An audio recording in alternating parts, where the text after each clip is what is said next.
The biggest Dying Light 2 update is finally here. Update 1.4.0. This update is a game changer. It adds new chapters, a ranking system, new volatiles, volatile hives, and so much more. The patch notes that were given to us are absolutely massive. It goes on and on with all of the changes that they're making to this game. If you've taken a step back, maybe you're taking a break from Dying Light 2, you definitely want to stay tuned to this and hear what I have to say. I know a lot of people were going in waiting for some massive updates to be coming to this game before hopping back onto it, and it looks like this may actually be it. It's really refreshing and good to see that Techland is making these massive updates to the game. The community was kind of starving for content, and then Techland came out here with their massive June update, so let's see what they got. It looks like this update will really benefit the longevity of this game. And speaking of benefits, you want to know what really benefited me? Manscaped. And by using code ONI, you can get 20% off and free shipping. Not only will Manscaped give you the best male grooming products out there on the market,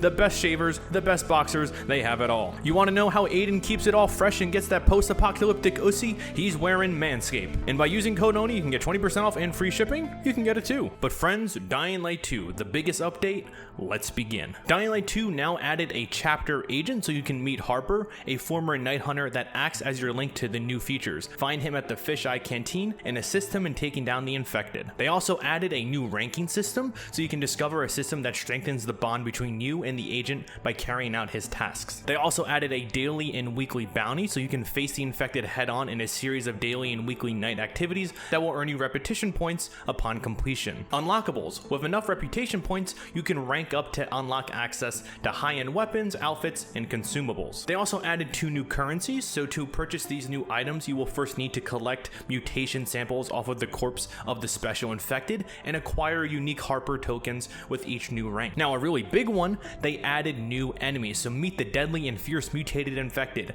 the volatile tyrant, and the volatile hive. It's looking like they're putting some of that cut content back into Dying Light 2. This is all great things to see. They also added a chapter mission, and in this mission you will have to endure time trials that will test your strength, parkour, and combat skills to the limit. And one of the biggest things that they added too was a photo mode. This feature will be enabled in single player only, and you'll be able to launch it in most situations. But due to the complex parkour mechanics, it might be unavailable in some action sequences or poses. Photo mode comes with multiple camera manipulation options, including aperture, focus distance, zoom, and roll, which will help you create dynamic screenshots. Color adjustments such as temperature, exposure, saturation, contrast, and a vignette with the addition of filters will make each photo just beaming with climate and style. Special effects will allow you to create unique sequences straight from the action movies. And right there, that is all of the new content that they're adding into the game. They have a huge, massive list of different updates and changes and fixes that they made to the game. So without further ado, let's jump into the gameplay updates. They fixed the dust present in the city after completing the game.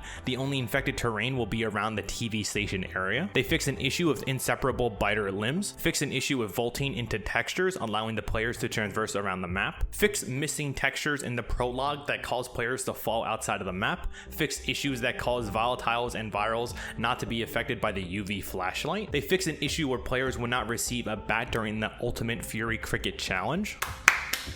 We're clapping for that one. If only they can go and actually fix that challenge. They improved players' reaction to volatile hits, fix Hakon being stuck during the Getting Stronger quest, fix Hakon teleporting glitch during the Getting Stronger quest, fix a heavy fog presence during the Getting Stronger quest, fix missing world items in the containers during the markers of play quest that block players from progressing in the quest, fix some issues with missing textures in dark zones, fix gathering prompt on world items like UV shrooms, fix game behavior while leaving Night Runner trials with a function designed to leave the challenge early, fix one-handed power attack animations, fixed a bug during a place to call home quest that did not allow players to progress in a story on PlayStation. They fixed a bug during the only way out that did not allow players to progress in the story, fixed a bug where skipping dialogue will not allow players to progress in the story, fixed the respawn button that was not working properly during some quests, fixed an issue where encounter spawns was way too crowded for a place of combat, special infected are harder to kill with ranged weapons now, fixed an issue where military tech would disappear right after collecting it from an airdrop and then terminating the game, game. Fix an issue where players cannot use the bed and the in-game time was frozen. Fix enemy detections on players' range attacks while they remain hidden. Fix Ravager's AI while patrolling the camps. And now we're going to be moving on to the co-op update, so they improved co-op stability when joining the game on PlayStation. Fix an issue where players cannot join the host because of changing online visibility to private and public multiple times. Fix overlapping fast travel prompt. Fix flashlight glitch that was visible on the map during co-op play. Fix black screen issues while playing with friends on console versions of the game. Fix game crashes related to the challenge timer. Fix issues where players cannot participate in crossbow survival challenge. Fix issues with the water tower alignment being blocked after playing with a friend. Now we have the UI and UX updates. They fixed the message of the day for full screen display. Fix the message of the day issues while the game was launched in traditional Chinese language. Fix incorrect display of list format in events tab while the game is launched in the Japanese language. Fix overlapping continue and options buttons in the main menu on Xbox. Fix the D-pad control of events tab on Xbox. Fix UI glitch when changing charms in the inventory. Fix missing controller controls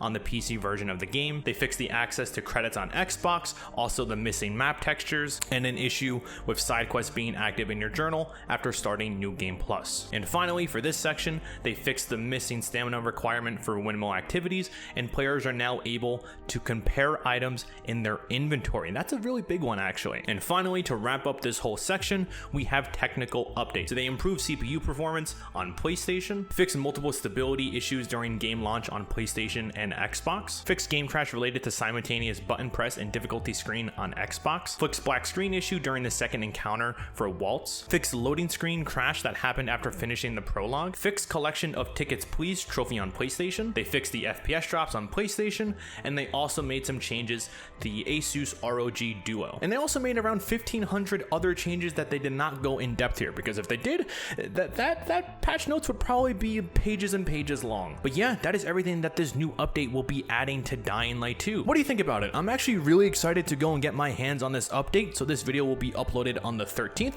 This update will be on all platforms by the 14th. I'm really excited to go and see what the new enemies are like, what the Volatile Tyrant is, and also the Hive. If the Volatile Hive is that cut content that we were able to data mine, I wonder if more cut content will be making its way into Dying Light 2 over time. It's going to be really interesting to see. But friends, that is everything I have for you guys today. Once again, code ONI, 20% off Manscaped. I'll see you there. I remember. It's been 15 years since the fall. 15 dark years of terror every night. Not one person stood a chance against the hordes until they came along. The Night Runners. I was one of them. We injected ourselves with inhibitors. That's when the blood starts to boil. You sweat like a pig. All done to enhance your strength, stamina, and agility. It was worth it, even if it came at the risk of death. I remember. Every medicine we hand-delivered, every run-in with the Horde, we were like brothers. Until it all went to shit. The VNC massacre. Most of us perished. Those who survived the event abandoned their posts.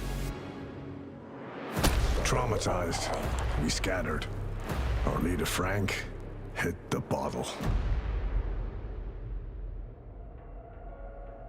I remember it all now when I look at you. I heard about what you did for this city, and I think you're only getting started.